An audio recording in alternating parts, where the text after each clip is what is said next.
about it. I am very happy that Lauren read for you And Still I Rise. In closing, I would like to read for you a poem that I think is germane to the times that we're in and to your country. And it was a gift of hers to the United Nations on their 20th anniversary. Or no, it was their 50th anniversary. And what's so curious about this is at that point, they were in San Francisco. And years earlier, 16 and pregnant and single parent to be, she watched Eleanor Roosevelt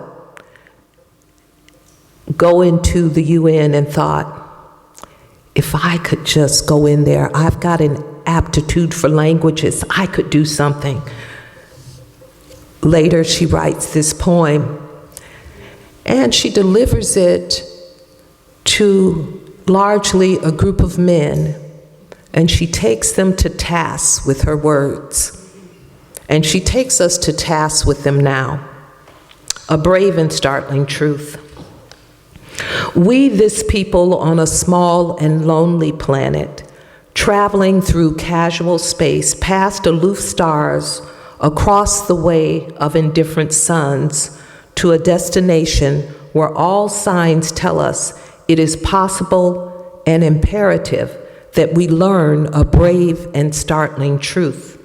And when we come to it, to the day of peacemaking, when we release our fingers from fists of hostility and allow the pure air to cool our palms, when we come to it, when the curtain falls on the minstrel show of hate and faces sooted with scorn are scrubbed clean, when battlefields and coliseum no longer rake our unique and particular sons and daughters up with the bruised and bloody grass, to lie in identical plots in foreign soil.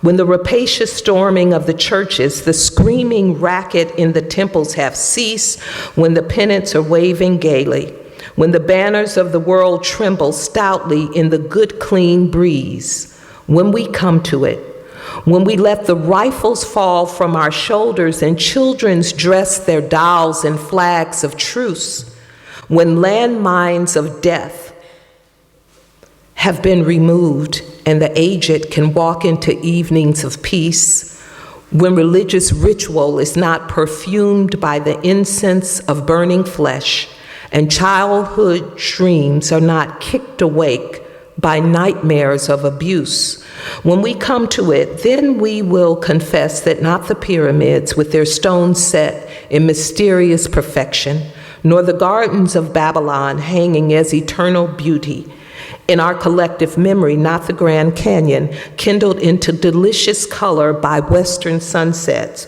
nor the Danube flowing its blue soul into Europe, not the sacred peak of Mount Fuji stretching to the rising sun, neither Father Amazon nor Mother Mississippi, who without favor nurture all creatures in the depths and on the shores. These are not the only wonders of the world. When we come to it, we, this people on this minuscule and kithless globe, who reach daily for the bomb, the blade, and the dagger, yet who petition in the dark for tokens of peace, we, this people on this mote of matter, in whose mouths abide cankerous words which challenge our very existence, yet out of those same mouths come songs of such exquisite sweetness that the heart falters in its labor and the body is quieted into awe.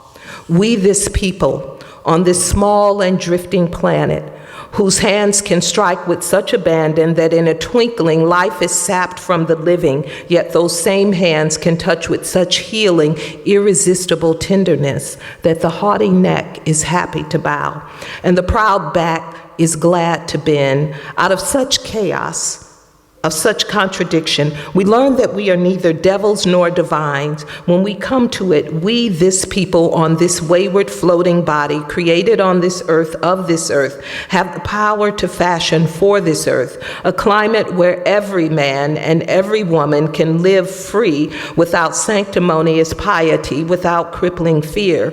When we come to it, we must confess that we are the possible. We are the miraculous, the true wonder of this world. That is when, and only when, we come to it. Maya Angelou. Thank you.